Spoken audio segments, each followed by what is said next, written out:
eran los organismos de control del Estado los que mantenían a todos estos pueblos profundamente atados los unos a los otros, porque hay de que usted levantara la cabeza. Entonces, Orwell escribe la historia de un mundo completamente controlado. En 1984, él habla de un mundo donde los que están organizando la sociedad tienen perfectamente claro cómo funciona la historia y van a controlarla para que funcione a su favor. Hablan de una sociedad, esto es hipotético, hablan de una sociedad donde existen 3 niveles de personas: los altos, los bajos y los medios. ¿Sí? Los altos viven divinamente, los medios siempre van a querer ser altos, los bajos se unirán con los medios para tratar de ser ellos medios y derrocar a los altos, digamos, es la dinámica social. Entonces, para que esto se mantenga en los niveles de altos, medios y bajos, hay que controlar y manipular la sociedad. Él habla de una sociedad industrial que, como ya produce suficientes excedentes para satisfacer las necesidades básicas de la mayoría de la población, si todo el mundo comiera, todo el mundo pensaría. Si todo el mundo tuviera la posibilidad de acceder a un nivel de vida mejor, todo el mundo estaría en capacidad de reflexionar sobre la sociedad y eventualmente querrían ser altos. Entonces se necesita que no tengan ni tiempo para pensar, ni tiempo para comer, para que no se pongan demasiado críticos y no tengan una idea muy subversiva de lo que puede ser la realidad.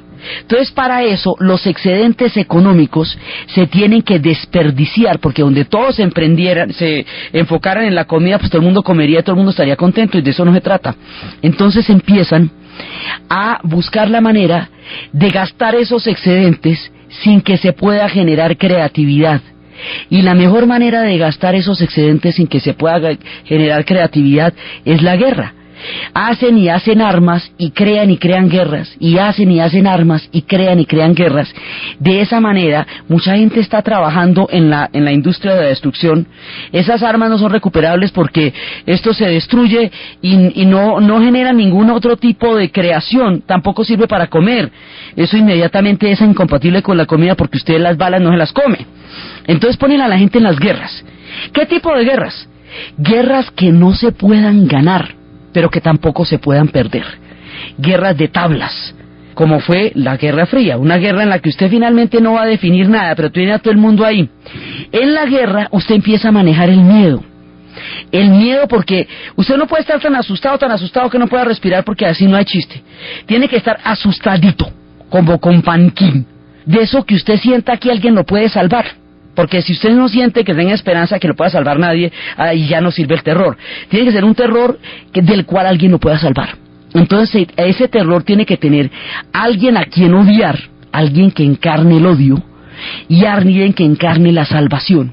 El odio tiene que tener la figura de una persona, porque los ideales o las ideas son difíciles de odiar en sí mismas. Entonces tiene que ser un fulanito que encarne el odio y otro fulanito que encargue la salvación. De esa manera mantienen la mente de las personas funcionando alrededor del miedo y funcionando alrededor del odio. Aquí se trata de controlar la mente de las personas en la sociedad para evitar que tengan la capacidad crítica para revisar su situación histórica. Entonces, de esa manera le van a manipular el miedo a la muerte. Marcuse diría que quien controla el miedo a la muerte y controla la sexualidad, controla lo profundo de la psiquis de una sociedad. Entonces, empiezan a darle toda la alimentación al miedo. Hay prácticas cotidianas para hacer que esto sea eficaz. Por ejemplo, los 2 minutos de odio diarios. Todos los días por la mañana le echaban 2 minutos de odio. Fulanito de tal es el enemigo. Su terror es el terror suyo. Él engendra su destrucción. Por la mañana se levantaban con un sistema de cámaras de alguien que estaba observando hasta los pensamientos más profundos. El que observa los pensamientos más profundos se llama el Gran Hermano.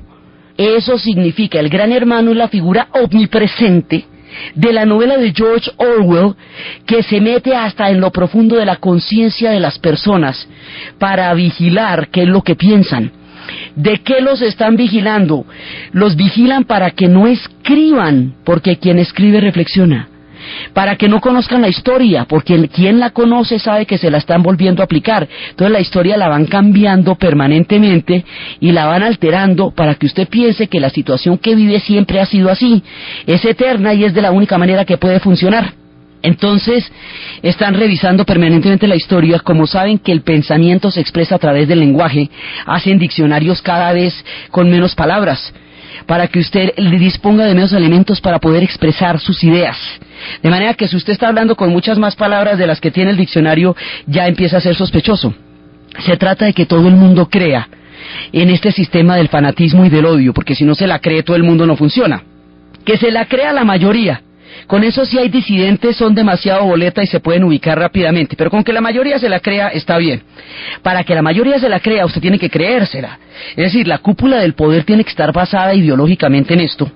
Y para eso hay una mezcla de manipulación y fanatismo que se llama bipensar. Es decir, que una persona sepa que está mintiendo, pero que sea tan fanática que crea en la necesidad de esas mentiras y eventualmente se las termine comiendo y se las termine creyendo. Se llama bipensar, la esquizofrenia total para el fanatismo en el poder. Entonces, aquí todo se trata de que no funcione nada. Nada, todo está por hacer, todo está malo, todo es burocrático, todo es así como chimbo. Pero lo que sí funciona, como un relojito, que es de lo que se trata toda la policía del pensamiento. Los que vigilan usted qué está pensando y qué no está haciendo, y qué está haciendo y qué no está haciendo, y cómo controlan su mente, su lectura, su odio, sus pasiones, sus amores. Todo se lo van dirigiendo. Esto es, digamos, una ingeniería total, que es lo que plantea la novela, y la guerra sirve para eso. La guerra tiene que ser eterna, permanente, pero entonces es un momento que la gente se aburre. Entonces, por ejemplo, si mueren 2 diarios, es el momento en que la gente se aburre. Pero un día tienen que morir 100, como para que la vaina coja emoción. ¿Sí? Entonces, a veces los malos tienen que ganar rotundamente para que de nuevo el miedo pueda operar.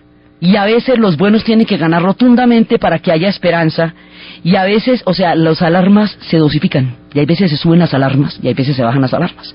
Y hay veces se tienen que crear operaciones de terror, para que la gente vuelva y se asuste y le olvide, que no le vaya a olvidar que tiene que estar asustada para que pueda estar funcionando de acuerdo con el sistema. Entonces le suben las alarmas y a veces le bajan las alarmas, y así van manejando una dinámica del terror que necesita ciertas puestas en escena frecuentes, periódicas, de diferentes intensidades, para mantener el gran negocio y el gran aparato que es la guerra, para la economía, para gastar los excedentes, para la política, para que la gente esté ocupada en la cabeza y no se ponga a pensar cómo es la naturaleza de la sociedad donde está viviendo y a qué tendría derecho, que es a lo que no pueden llegar a pensar. Entonces, George Orwell hace este modelo y nos empieza a contar cómo se usa la ideología. Hay un departamento específico del lenguaje, y el lenguaje empieza a manejar los eufemismos para no llamar a las cosas por su nombre, y a la libertad le dicen opresión, y los ministerios son una maravilla. El Ministerio de la Verdad es el que se encarga de perpetuar las mentiras. El Ministerio de la Educación es el que se encarga de que la gente sea ignorante. El Ministerio de la Paz es el que está haciendo la guerra. Y así empiezan a crear estos equívocos. Entre los equívocos y los eufemismos, la gente va perdiendo la referencia de qué es qué en dónde. Esto en los tiempos modernos se llamaría fuego amigo, daño colateral, operaciones quirúrgicas, en las cuales la guerra empieza a tener nombres que no tengan que ver con la muerte. Entonces, fuego amigo es que menos mal no murió de nada grave porque era uno de los mismos. Daño colateral es que quien no manda estar parado en el puente que vamos a volar ustedes que cruzándolo.